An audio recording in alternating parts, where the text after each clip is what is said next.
दोस्तों, आज हम अपनी मेहंदीपुर बालाजी की यात्रा को आगे बढ़ाते हुए बात करते हैं तीन पहाड़ी वाले मंदिर की।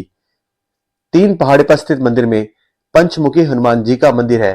यहीं पर मां काली और शमशान भैरव जी का भी मंदिर है।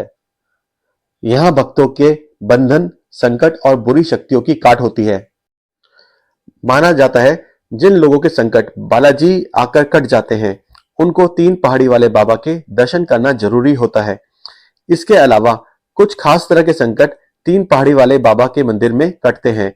वो किस तरह के संकट हैं, उनको हम आगे वीडियो में बताएंगे। दोस्तों, अगर आपने हमारा चैनल अभी तक सब्सक्राइब नहीं किया है, तो इसी तरह की रोचक जानकारियों के लिए हमारा चैनल सब्सक्राइब कीजिए। अब जानते हैं तीन पहाड़ी के मंदिर कैसे पहुंचे। तो दोस्तों, बालाजी के मंदिर से जैसे ही आप दर्शन करके बाहर निकलेंगे, ठीक उसी के सामने से पतली सी गली से सीढ़ियां तीन पहाड़ी के मंदिर की तरफ जाती है। यह चढ़ाई लगभग 1.5 किलोमीटर की है। यह नॉर्मल चढ़ाई है। पूरे रास्ते में आपको सीढ़ियां या फिर समतल रास्ता मिलेगा।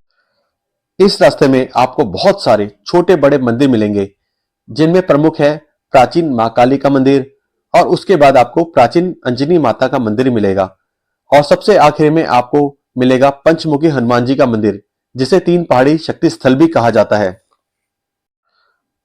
थोड़ा सा ऊपर चढ़ने पर ही आपको पूरे मेहंदीपुर बालाजी का ऊपर से एक बहुत सुंदर नजारा देखने को मिलेगा।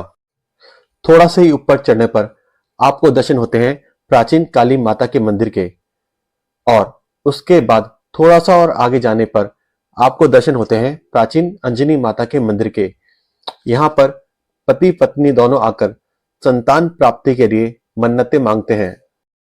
अब जानते हैं कि किन कुछ खास संकटों को कटवाने के लिए ऊपर दर्शन करने जाना जरूरी होता है, या कह सकते हैं कौन से खास संकट ऊपर कटते हैं।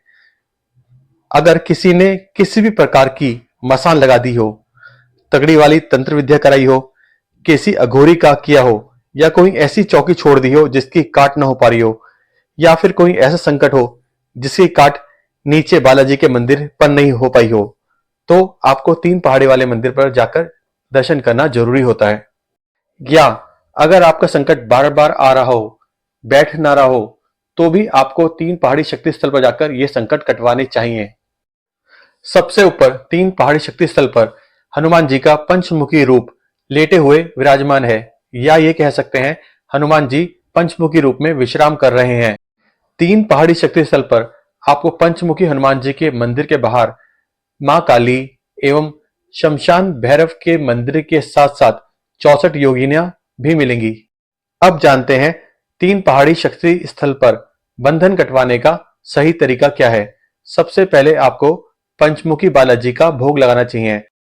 उसके लिए मंदिर के बाहर की दुकानों से दरखास्त के प्रसाद का पत्ता लेकर बालाजी का भोग लगाते हुए उनसे अपने मन की प्रार्थना करनी चाहिए। बाकी बचे हुए प्रसाद को वहीं छोड़कर वापस बाहर आकर मां काली और शमशान भैरव के बंधन काटने की सामग्री लेकर पहले शमशान भैरव के बंधन कटवाने चाहिए, उसके बाद मां काली के बंधन कटवाने चाहिए, और उनसे अपने बंधनों को काटने की प्रार्थना करनी चाहिए। उसके बाद आपको 64 योगिनियों के पास आकर भी यही प्रार्थना करनी चाहिए। उसके बाद आपको वहीं कुछ देर मंदिर में बैठकर ध्यान लगाना चाहिए। ये जानकारी देते हुए हमने पूरी सतर्कता बरती है, पर फिर भी उचित रहेगा अगर आप बंधन कटवाने जा रहे हैं तो कृपया कर तीन पहाड़ी शक्ति स्थल के किसी पुजारी से विचार विमर्श कर लें। हम आपको एक चीज और बताना चाहते हैं। वैसे तो तीन पहाड़ी शक्ति स्थल के रास्ते में बहुत सारे छोटे मोटे मंदिर हैं जहां पर यह बंधन कटवाने का दावा किया जाता है, पर मुख्य मंदिर तीन पहाड़ी शक्ति स्थल ही है। पर आप किसी योग्य पुजारी से विचार विमर्श कर ही अपने बंधन कटवाएं। दोस्तों, अब हमारी मेहंदीपुर बालाजी के तीन पहाड़ी शक्ति स्थल की दिव्य और अलौकिक यात्रा समाप्त होती है। अब हम मिलेंगे एक और अद्भुत यात्रा पर, जिसके लिए हमारे चैनल को सब्सक्राइब करना ना भूलें।